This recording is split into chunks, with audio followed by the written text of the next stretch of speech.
दोस्तों, आज हम बात करेंगे पुनर्जन्म की एक ऐसी कहानी के बारे में जिसे अमेरिका के वर्जीनिया यूनिवर्सिटी की रिसर्च टीम ने अपने रिसर्च में सही पाया, लिखित रूप से दुनिया को बताया कि पुनर्जन्म सत्य है और हमने अपने रिसर्च में सही पाया है।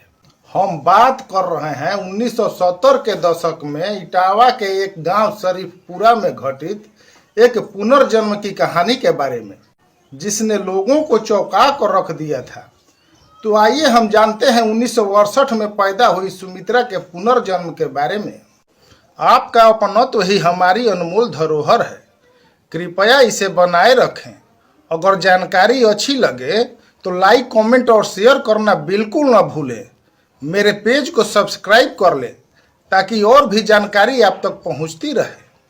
इटावा के पास शरीफपुरा गांव में एक गरीब ठाकुर परिवार में एक पुत्री का जन्म हुआ। यह साल 1968 था। तब इस बच्ची का नाम सुमित्रा रखा गया। सुमित्रा के पिता दिल्ली में रहकर काम किया करते थे और अपने घर कुछ पैसे भेजकर अपने परिवार का भरण पोषण करते थे। सुमित्रा अभी कुछ साल की हुई तभी उसकी माता का देहांत हो गया। फिर इसका पालन पोषण इसके चाचा चाची ने किया।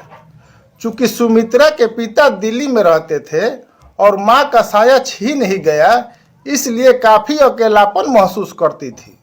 जब उसकी उम्र 13 साल की हुई तब घर वालों ने उसकी शादी पास के गांव में जगदीश सिंह नामक युवक से कर दी। कुछ दिन तो जगदीश सिंह साथ में ही रहा, लेकिन जब जिम्मेदारी बढ़ी तो रोजी रोटी की तलाश में वो गांव से बाहर चला गया। अब घर में सुमित्रा के ससुर और सुमित्रा थी। सास पहले ही गुजर चुकी थी।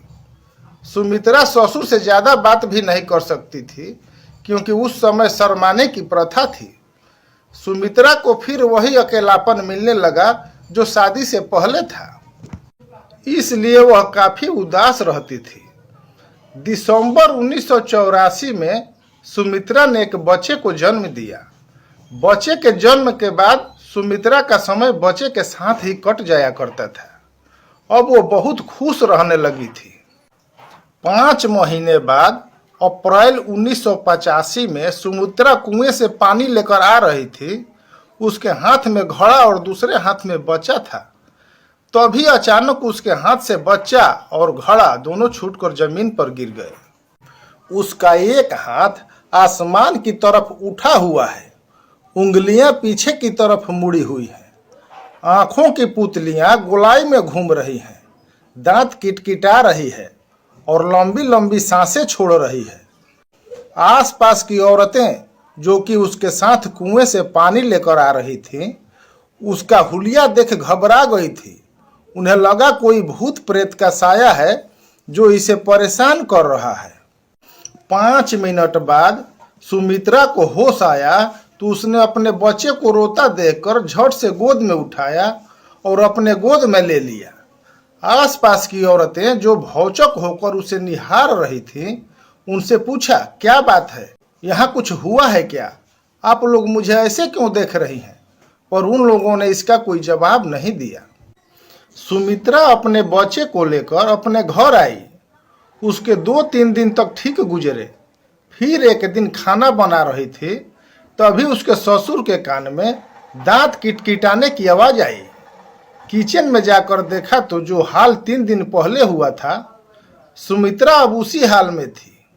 ससुर उसे आवाज देने लगे पर वो कुछ नहीं सुन रही थी। 10 मिनट बाद उसे पुनः होश आया। पूछने पर उसने बताया कि उसे कुछ नहीं पता, वो तो खाना बना रही थी। इसके बाद परिवार के लोगों ने उसके पति के पास खबर देकर उसे बुला लिया। पति ने आकर देखा तो यह नॉर्मल थी। कुछ दिन बीता पर फिर वही हाल। यह सिलसिला अब 2-4 दिन बीच लगाकर लगातार चलने लगा। वैद्य आया, चेक किया पर उसे कोई बीमारी नहीं थी।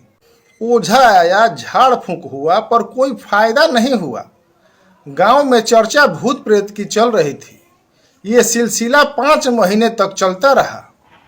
16 जुलाई 1985 को दोपहर के समय सुमित्रा फिर से उसी रूप में आ गई। उसके दोनों हाथ आसमान की तरफ, उंगलियां पीछे की तरफ, आंखें गोल गोल घूम रही थी, दांत कटकटा रही थी और लंबी लंबी सांसें ले रही थी और कुछ बोलने की कोशिश कर रही थी, पर मुख से आवाज नहीं निकल पा रही थी। पर किसी तरह उसने इतना बोला कि 3 दिन बाद ये मर जाएगी।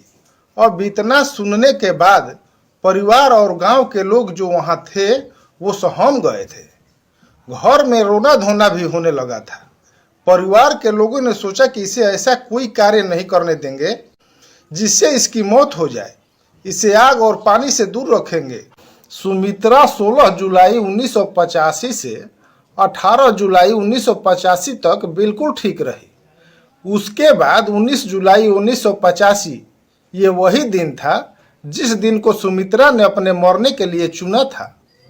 सुबह से ही परिवार के लोग और कुछ पड़ोसी उसे अपने बीच रहकर घेरा बनाए हुए थे ताकि काल भी आए तो वे लोग उसे रोक सकें। सुबह बीती, दोपहर बीता, अब शाम हो गई। अब सब लोग धीरे धीरे निश्चिंत हो रहे थे। उन्हें लग रहा था कि पूरा दिन गुजर गया, अब कुछ ही घंटों की बात है। अब सुमित्रा अपने पड़ोसन दोस्त से दरवाजे पर खड़ा होकर बातें करने लगी। फिर अचानक सुमित्रा जमीन पर धड़ाम से गिरी और उसकी सांसें थम गई। अब घर में रोना धोना पड़ गया। सबको लगा कि भविष्यवाणी सत्य हो गई है। मृत्यु की खबर सुनकर पूरे गांव के लोग सुमित्रा के दरवाजे पे जुट गए। उसके संस्कार की प्रक्रिया शुरू की गई। आसपास की औरतें स्नान कराने के बाद उसके लाश का श्रृंगार कर रही थीं। तभी अचानक सुमित्रा का दिल धड़कने लगा और वो गोल गोल आंखें घुमाने लगी। वैद्य को बुलाया गया। वैद्य ने नब्ज देखा और बोला कि चमत्कार हो गया, सुमित्रा जिंदा है। कुछ देर बाद सुमित्रा नॉर्मल हुई और वहीं जमीन पर बैठ गई। अब सुमित्रा की यादाश्त चली गई थी। अब वो किसी को नहीं पहचान रही थी। ये सब देख उसका पति उसके पास गया और सुमित्रा को गले लगा लिया। पर ये क्या, उसने अपने पति को जोर का धक्का मारा और अपने से दूर कर दिया। बोली, मैं तुम्हारी पत्नी नहीं हूं।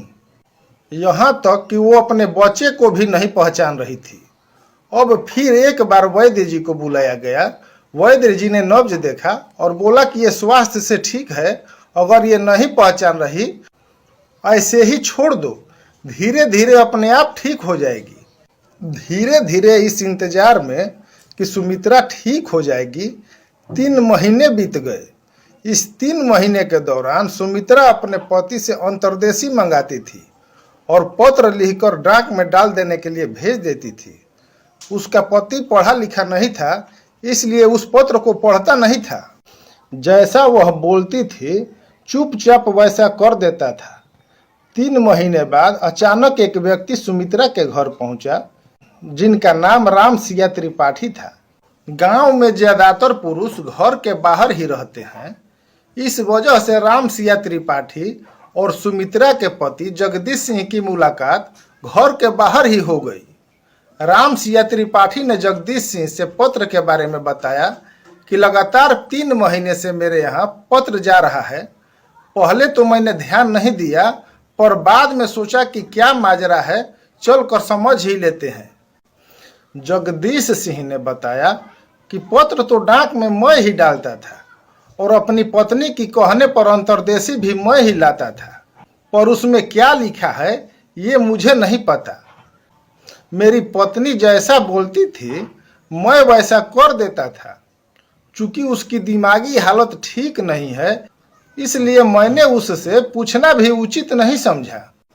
अब जगदीश सिंह राम सिया त्रिपाठी को लेकर अपने दरवाजे पर जाते हैं और घर में जाकर बोलते हैं कि कोई राम सिया त्रिपाठी आए हैं। इतना सुनते ही सुमित्रा घर से बदहवास निकलती है और तेजी से जाकर राम सिया त्रिपाठी के गले लग जाती है। राम सिया त्रिपाठी 2 कदम पीछे हटकर सुमित्रा को अपने से दूर कर वहीं बैठा देते हैं। अब बातों का सिलसिला शुरू होता है। सुमित्रा ने बताया कि आप मेरे पापा हैं, मैं इतने दिनों से आपके पास पत्र भेज रही हूँ, आप मेरा हैंडराइटिंग भी भूल गए, इतनी देर कर दी आने में। राम सिया त्रिपाठी प्रोफेसर थे, इन्होंने अपने घर परिवार के बारे में तार्किक प्रश्न पूछने लगे। सुमित्रा उनकी हर बातों का बखूबी जवाब देती। अंत में राम सिया त्रिपाठी ने अपना ब्रीफकेस खोला और उसमें से एक एल्बम निकाला जो उनकी बेटी शिवा की शादी की एल्बम थी।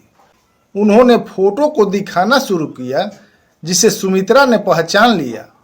राम सिया त्रिपाठी को फोटो में देखकर कहा कि ये आप मेरे पापा हैं, ये मेरी माँ है, ये मेरा भाई है। एक को देखकर कहा कि ये छेदीलाल है, मेरा पति, ये मेरी सास है, ये मेरा देवर है।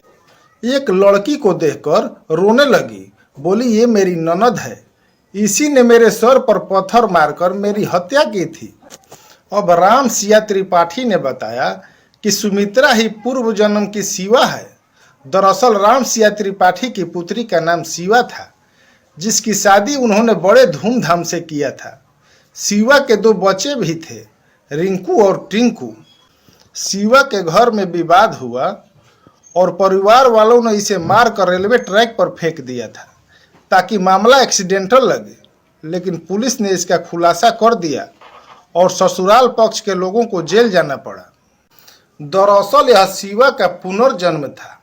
राम सिया त्रिपाठी दौलतमंद इंसान थे और इन्हें बेटा नहीं था, इसलिए अपनी बेटी सुमित्रा पूर्व जन्म की शिवा जगदीश सिंह और उनके पिता और पुत्र को अपने घर लाए और अपने घर ही रखा।